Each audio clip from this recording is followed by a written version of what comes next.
Bertahun-tahun bekerja menjadi seorang karyawan kemudian beralih ke bidang usaha atau bisnis tentunya tidak mudah.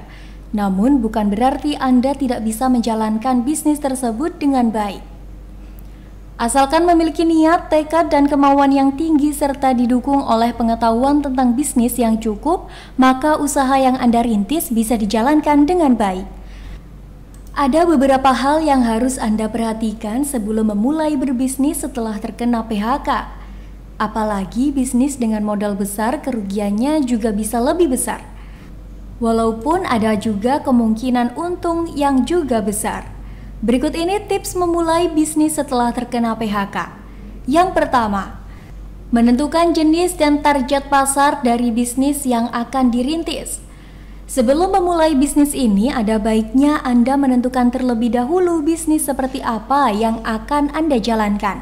Setelah itu, baru tentukan target pasar dari bisnis tersebut.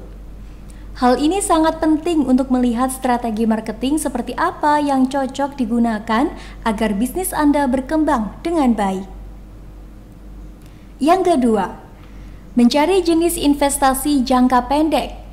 Tujuan dari investasi jangka pendek ini adalah untuk menambah penghasilan dan mengelola keuangan Anda.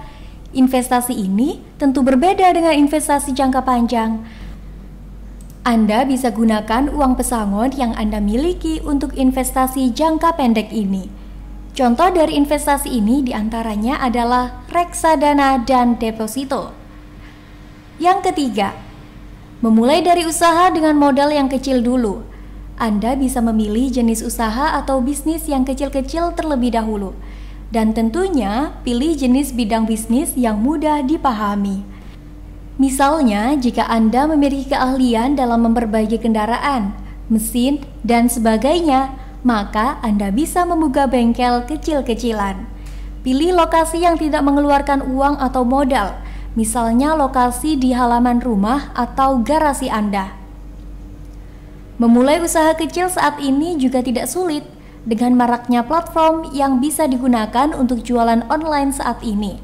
Maka Anda bisa memulai bisnis dengan berjualan produk secara online tanpa harus mencari tempat terlebih dahulu.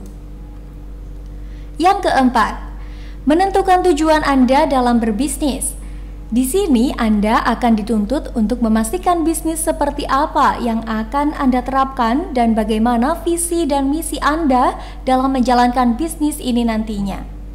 Sehingga Anda bisa menjelaskan dengan mudah pada orang-orang sekitar tentang bisnis Anda dan kelebihan apa saja yang terdapat dalam bisnis tersebut.